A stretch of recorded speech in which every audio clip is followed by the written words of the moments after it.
Hello everyone, welcome to our channel Fight for Your Dreams. So let's fight with me. I am Amandeep. आज हम जानेंगे how to crack UPSC exam. UPSC exam को crack कैसे किया जाए। उससे पहले हमें ये पता होना चाहिए यूपीएससी यानी कि संघ लोक सेवा आयोग हमसे क्या डिमांड रखता है। संघ लोक आयोग हमें कहता है कि आपके पास इतनी एज होनी चाहिए और आपके पास में शिक्षा के अंदर ये वाली डिग्री होनी चाहिए। ठीक है, तो शिक्षा के अंदर हमारे पास ग्रेजुएशन की डिग्री होना ज़रूरी है, चाहे वो आपने किसी भी यूनिवर्सिटी से की हो, चाहे आपने किसी भी सब्जेक्ट से ग्रेजुएशन किया हो, चाहे वो बीए हो, बीकॉम हो, बीएससी हो, इंजीनियरिंग हो, XYZ किसी में भी आपने ग्रेजुएशन किया है तो आप एग्ज़ाम दे सकते हैं। बाकायदा आपकी एज 21 साल होनी चाहिए। 21 साल से कम एज में आप एग्ज़ाम में नहीं बैठ सकते हैं, लेकिन 21 साल की एज आपकी होनी चाहिए। 21 से जनरल कैटेगरी के लिए 32 साल तक की एज होनी चाहिए, ओबीसी में 35 साल तक, SC ST के लिए 37 साल तक और हैंडीकैप जो है उसके लिए विशेष ध्यान रखा गया है कि वो 40 वर्ष की आयु तक इस एग्ज़ाम को दे सकते हैं। ये दो जो रिक्वायरमेंट है वो यूपीएससी हमसे करता है। अगर आपके पास में ये दोनों कंप्लीट है, एज और एजुकेशन, तो आप यूपीएससी का एग्ज़ाम दे सकते हैं। बाकायदा आपकी तैयारी इतनी स्टिक होनी चाहिए कि आप इस एग्ज़ाम को क्रैक कर सकें। इस एग्ज़ाम को समझने के लिए सबसे पहले हमें पता होना चाहिए कि इसकी कितनी स्टेज होती है। यूपीएससी एग्ज़ाम में 3 स्टेज होती है एग्ज़ाम को क्रैक करने के लिए। सबसे पहले प्रीलिम्स का एग्ज़ाम होता है, फिर मेंस का और इंटरव्यू का। प्रीलिम्स का एग्ज़ाम जो होता है वो क्वालिफाइंग पेपर होता है, यानी कि इस एग्ज़ाम के मार्क्स आपके सिलेक्शन के कट ऑफ में नहीं जुड़ते हैं। इसके अंदर आपको जैसे कि टेस्ट होता है ना, जैसे हम स्कूल में एडमिशन लेते हैं तो स्कूल में एडमिशन लेने से पहले एक टेस्ट होता है। उस टेस्ट में अगर आप पास होते हैं तो आपको एडमिशन दे दिया जाता है स्टडी करने के लिए। वही मेथड इसके अंदर है। आपका एक जीएस जर्नल स्टडीज़ का एग्ज़ाम होता है और दूसरा CSET का एग्ज़ाम होता है। ठीक है, सिविल सर्विस एप्टीट्यूड टेस्ट होता है इसके अंदर। ठीक है, जिसके अंदर रीजनिंग वगैरह पूछी जाती है, मैथ पूछी जाती है। ओके, और जो जैसे कि हम पैसेज वगैरह देखते हैं वो सब इस एग्ज़ाम में पूछे जाते हैं। CSET का एग्ज़ाम जो होता है वो क्वालिफाइंग पेपर होता है और GS का पेपर आपकी कट ऑफ सेलेक्ट करता है। इस कट ऑफ के आधार पर ही आप मेंस के अंदर बैठ सकते हैं। आई होप ये पूरा पॉइंट आपको समझ आ गया होगा। GS ओके, इस एग्ज़ाम को अगर आप क्रैक करना चाहते हैं तो सबसे पहले आपको सिलेबस समझ लेना चाहिए। जब तक आप सिलेबस नहीं समझेंगे और आप सीधा ही किसी बुक को फॉलो करने लगेंगे देखकर, तो वो इतनी समझदारी वाली बात होगी नहीं और आपको समझ भी नहीं आएगा। सबसे पहले आपको सिलेबस देख लेना है प्रीलिम्स का और मेंस का। ओके, मेंस के अंदर हमारे एग्ज़ाम होते हैं, 2 एग्ज़ाम तो हमारे कंपलसरी होते हैं, वो तो सबको देने होते हैं। इनफैक्ट सारे एग्ज़ाम सभी को देने होते हैं, सभी एग्ज़ाम कंपलसरी होते हैं। ठीक है, तो लेकिन ये जो 2 एग्ज़ाम होते हैं कंपलसरी, इंडियन लैंग्वेज और इंग्लिश का पेपर आपका कंपलसरी होता है और क्वालिफाइंग होता है। इसके अंदर क्वालिफाई करना ज़रूरी होता है। और कंपलसरी इंडियन लैंग्वेज, कोई भी इंडियन लैंग्वेज को आप चूज़ कर सकते हैं, जैसे हिंदी, पंजाबी, मराठी, गुजराती, है ना, उर्दू, कोई भी इंडियन लैंग्वेज को आप इसमें चूज़ कर सकते हैं।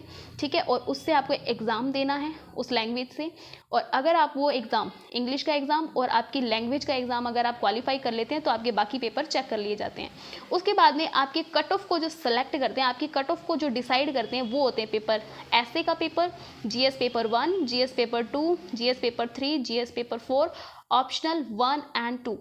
देखिए, ऐसे के अंदर आपसे अलग अलग मुद्दों पर अपनी व्याख्या करने के लिए कहा जाता है कि आप विभिन्न मुद्दों पर अपनी राय दीजिए, अपनी टिप्पणी कीजिए।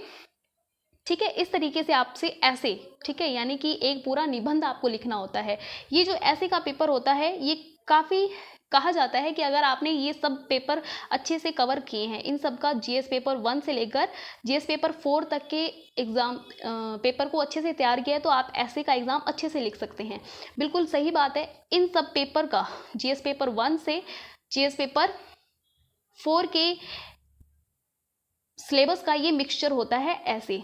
ठीक है, तो ऐसे की तैयारी हम इन सब 1, 2, 3, 4 एग्ज़ाम को तैयार करते हुए कर सकते हैं। GS पेपर 1, 2, 3 और 4 ये एग्ज़ाम हमारी कट ऑफ को डिसाइड करने में अपनी अहम भूमिका निभाते हैं।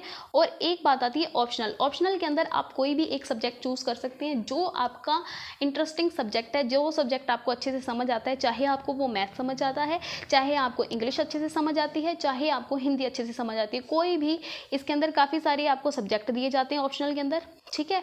ऑप्शनल के अंदर आप अपना एक सब्जेक्ट चूज़ कर लीजिए और उस सब्जेक्ट की तैयारी कीजिए। 2 पेपर होते हैं ऑप्शनल के, ठीक है, 250-250 नंबर के। सबसे पहले हम समझ लेते हैं जीएस पेपर 4, ठीक है। जीएस पेपर 4 को क्वालिफाई कर लेते हैं। जीएस पेपर 4 को अगर हम अच्छे से तैयार करते हैं तो ये हमारे सिलेक्शन के अंदर अपनी अहम भूमिका निभाता है।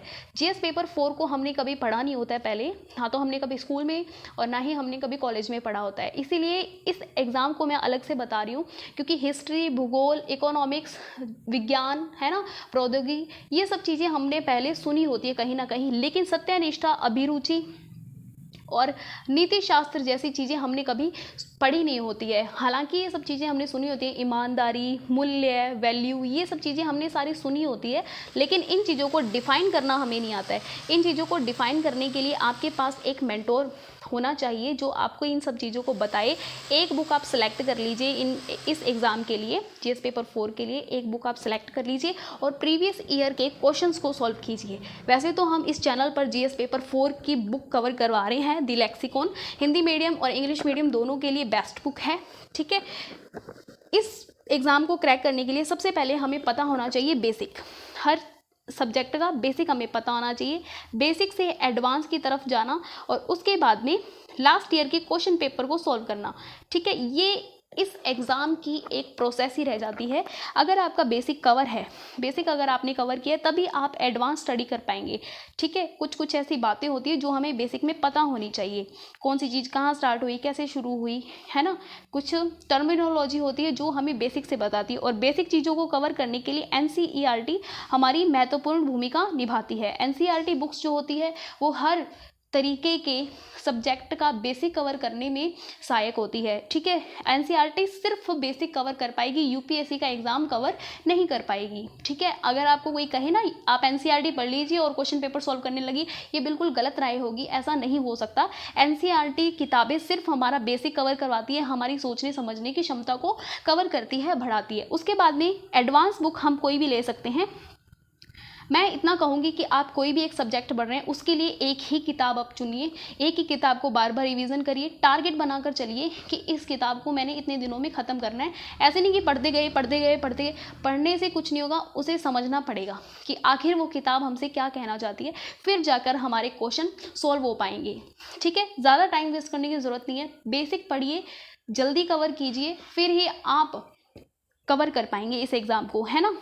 प्रीलिम्स से पहले, मुझे लगता है प्रीलिम्स से पहले जीएस पेपर 4 ऑप्शनल और आपका जीएस पेपर 1 अच्छे से कवर हो जाना चाहिए, ठीक है ना, अच्छे से कवर हो जाना चाहिए। उसके बाद में ही आप प्रीलिम्स में बैठिए, है ना।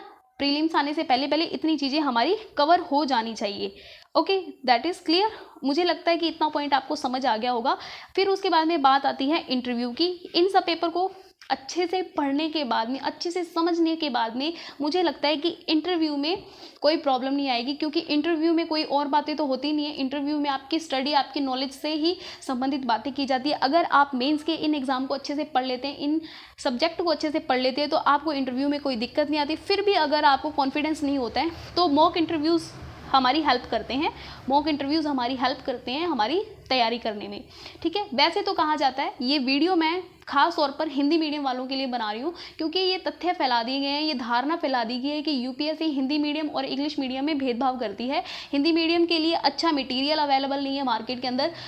तो इस सब चीज़ों का सॉल्यूशन है हमारे पास में। हम आज इतने एडवांस एज में जी रहे हैं कि अगर हमें कुछ लैंग्वेज समझ नहीं आ रही है तो हम उसको ट्रांसलेट कर सकते हैं। तो किताबों को ट्रांसलेट क्यों नहीं कर सकते हैं? अगर किताबें अवेलेबल नहीं हैं हिंदी में, इंग्लिश की, तो क्यों ना हम उसे ट्रांसलेट कर लें। मेहनत तो हमें करनी पड़ेगी। देखिए, आपको कहीं ज़्यादा घूमने की ज़रूरत नहीं है। आपको इस चैनल पर बेसिक से एडवांस और क्वेश्चन पेपर तक की जर्नी को, यात्रा को कंप्लीट करवा दिया जाएगा, अच्छे से कवर किया जाएगा, ठीक है। कोई भी यहाँ पर कोई प्रॉब्लम आपको आने वाली नहीं है, कोई भी किताब यहाँ पर छूटेगी नहीं। सब चीज़ें हम अच्छे से कवर करेंगे। फिर भी अगर आपको लगता है कि यूपीएससी हिंदी मीडियम और इंग्लिश मीडियम के अंदर भेदभाव करती है, तो इसका ये सॉल्यूशन तो है नहीं कि हम तैयारी ना करें, तैयारी हमको करनी पड़ेगी।